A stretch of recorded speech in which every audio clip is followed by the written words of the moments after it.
Hi, guys, and welcome back to my channel where you ask all the questions and I give you that unfiltered big sister advice that you need. And today's topic is all about getting older and changing your mindset about it so that you can age gracefully. So, without wasting any more time, let's get started.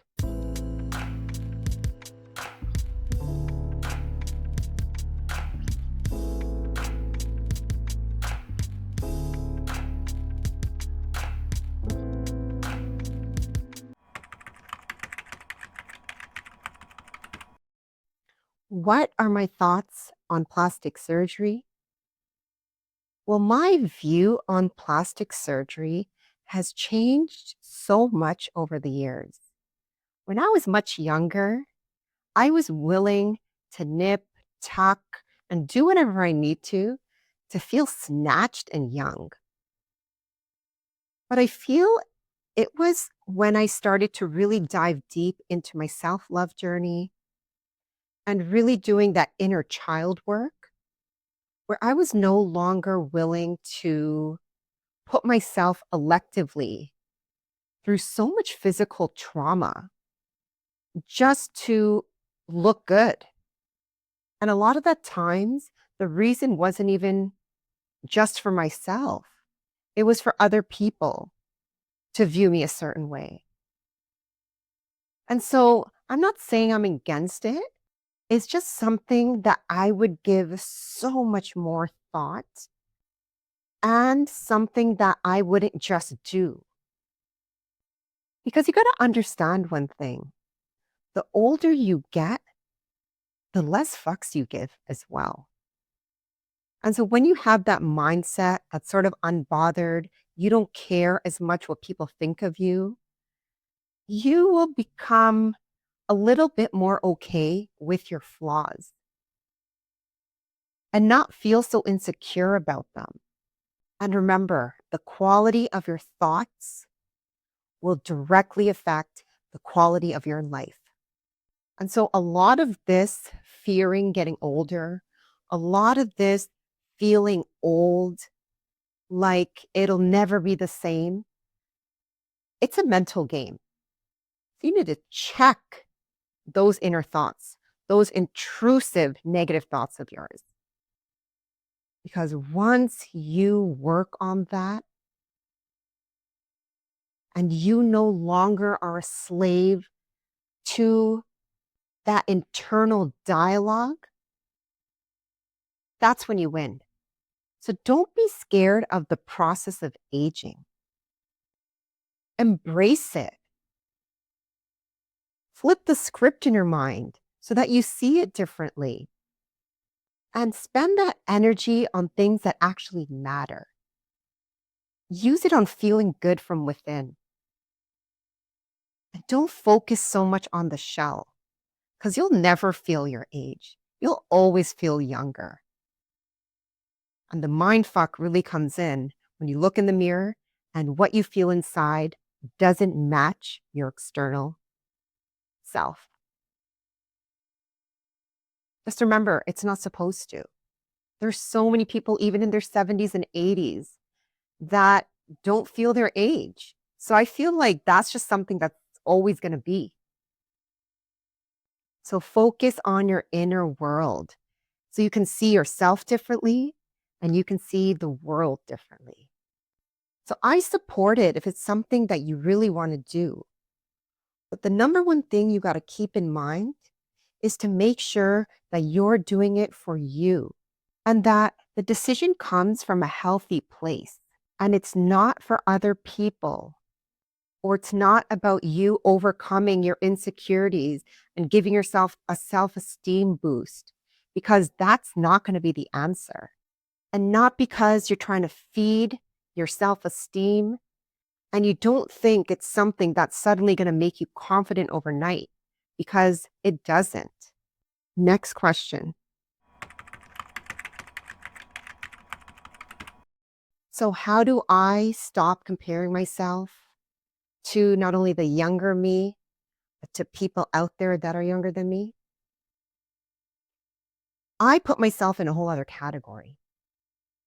There was a point in time where I was no longer in my 20s, but people would mistake me for being in my 20s, but yet I was in my 30s. And so I was almost competing in my own mind with people that are younger than me. Then there came a stage where people started asking my age a lot. Like, oh, how old are you? Because with my energy, perhaps I appeared younger, but physically not. And I would get that question a lot. And that caused such a complex in my mind because I didn't know if they were asking me that if I because I looked younger than my age or because I looked old. But having that question asked on a weekly basis was starting to get to me. And it was around that time where I really decided to cut ties with 20-year-old me or the girls in their 20s and to put myself in a whole other playing field. And the mindset really did become okay, now we're just going to age gracefully. I'm not trying to look 20 because I won't. So, how much energy am I going to give to that? And that's something I really had to decide.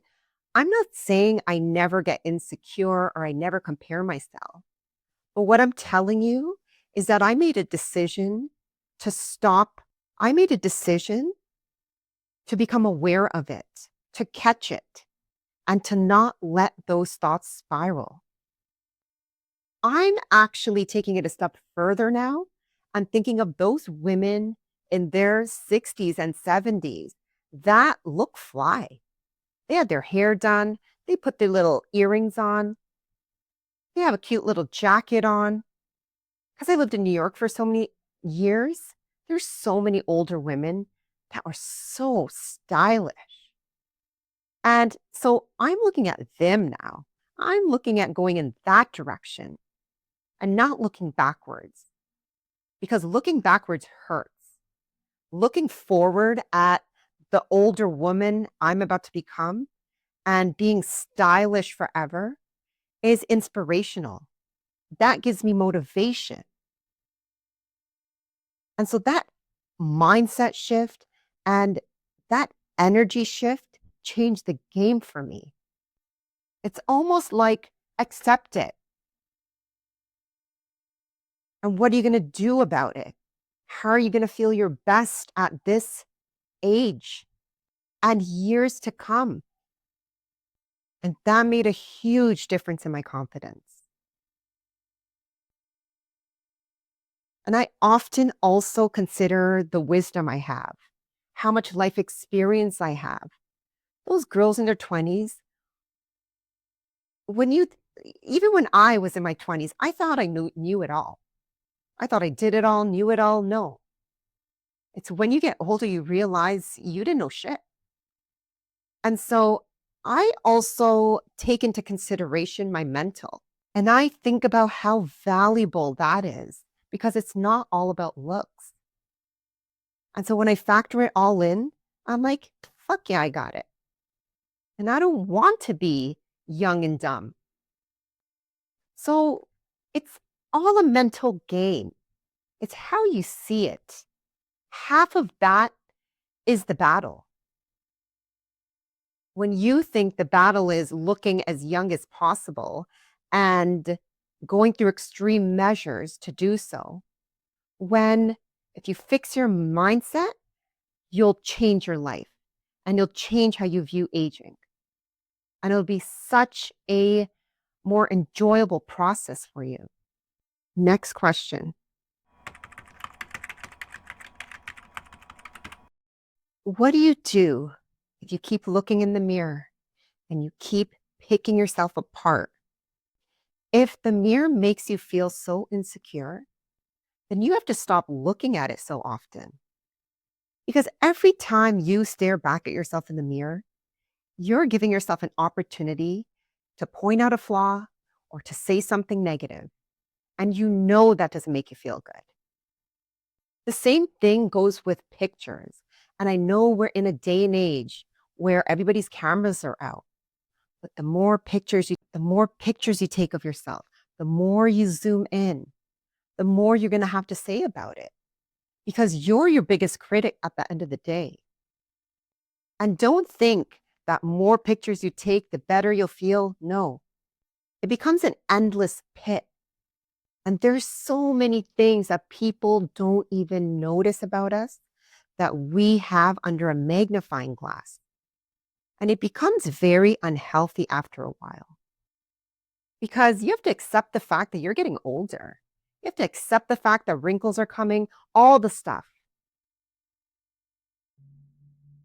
But building a healthy relationship with not only that process of aging, but also that internal dialogue you have about yourself is the game changer. Try speaking nice things about yourself into the mirror. Try to think of your younger self, and you wouldn't speak to her like that. You wouldn't speak to somebody you love like that.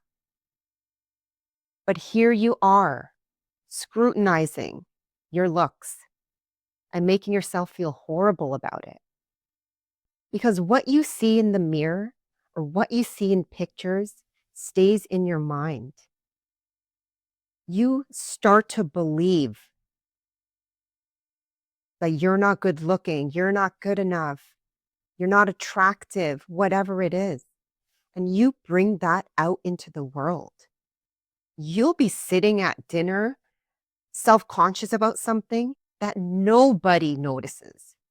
And a mental battle in your mind exists for no reason. So you tell me, is that something healthy? Is that how you want to treat yourself? Is that how you want to keep going forward on your journey? No. Because that's a game you start to play with yourself mentally. It's not even about the mirror anymore. It's about your mindset about how you look. So a lot of the time, it really is about that self-control and that awareness and that pattern that you have. It's like any other thing you have to have discipline for, whether it's eating right, whether it's working out, whatever it is. Whether you like it or not, you have to put that work in. And so the same thing goes with overlooking in the mirror, picking yourself apart, telling yourself you look so ugly in pictures. That is not the relationship you're trying to build with yourself. You want to strengthen that bond. You want to strengthen that relationship you have with yourself so that you can start to enjoy God's creation and stop obsessing. Because obsessing over how you look or how badly you look is just setting yourself up for a difficult journey ahead because you're not getting any younger. So this is the type of practice you need to flip the script, to change these habits. You know, sometimes I think about my POV, my point of view from the inside out, what my eyes see, the world it sees, and how I feel from inside.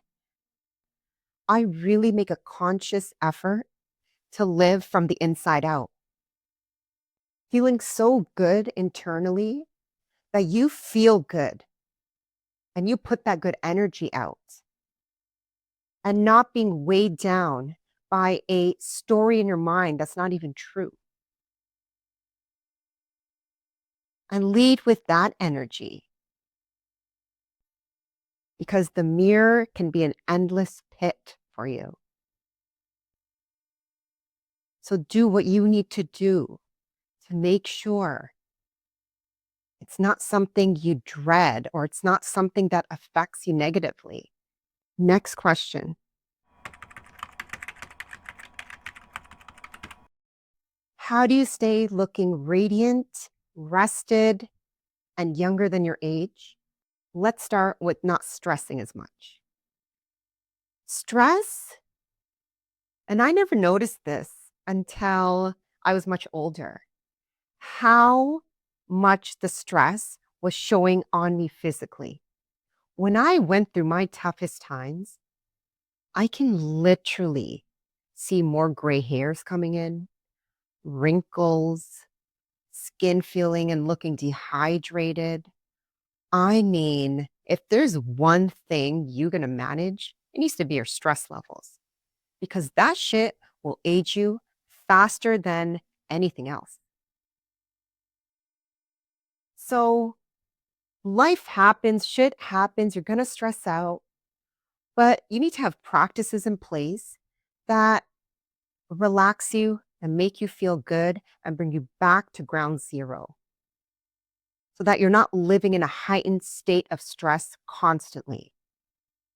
So for me, that looks like quiet time, me time, where I can gather my thoughts, where I can think about what I want to do, where the pressure's not on me. And that allows me to re energize and go forward. The second most important thing for me when it comes to stress is moving my body because a lot of my work is on the computer. I'm home a lot. And that in itself plays a mental toll.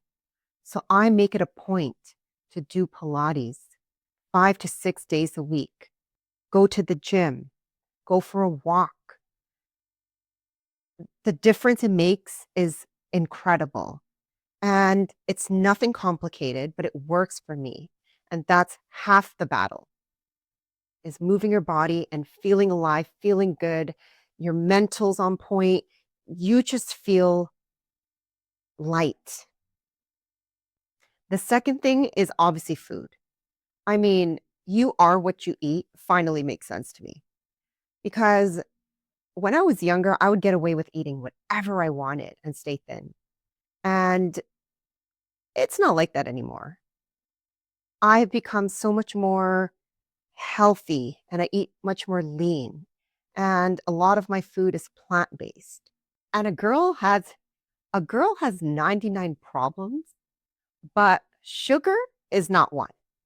I don't know how I got blessed by the sugar gods by not craving it, not caring for it. And that goes for chocolate, sugary drinks, cakes, desserts. I mean, you won't catch me at dinner ordering a dessert. Very rare. The only type of dessert I like is champagne. And so I've just never been a sweet tooth kind of girl.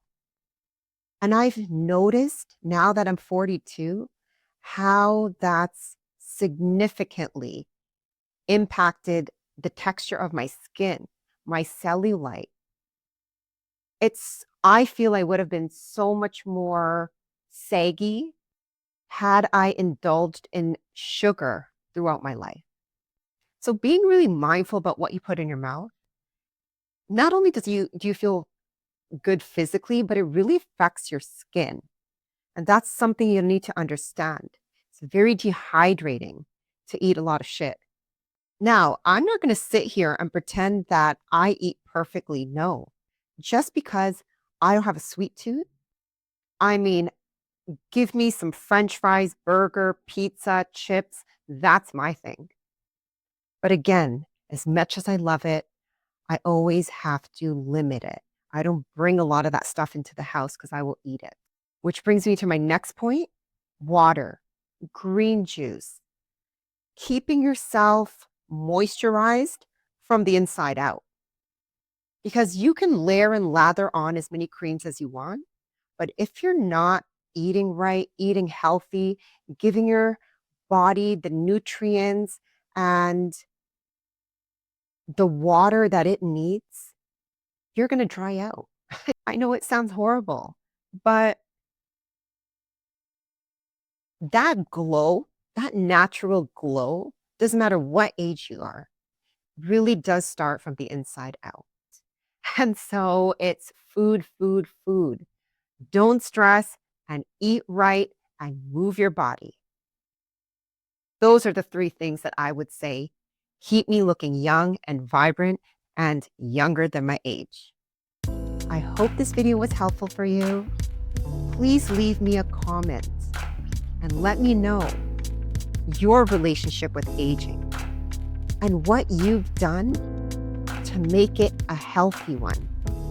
I'm sure that will help so many women. I look forward to hearing from you, and I'll see you for our next video. Thank you for all your love and support. Please like, share, and subscribe to my channel. See you next time.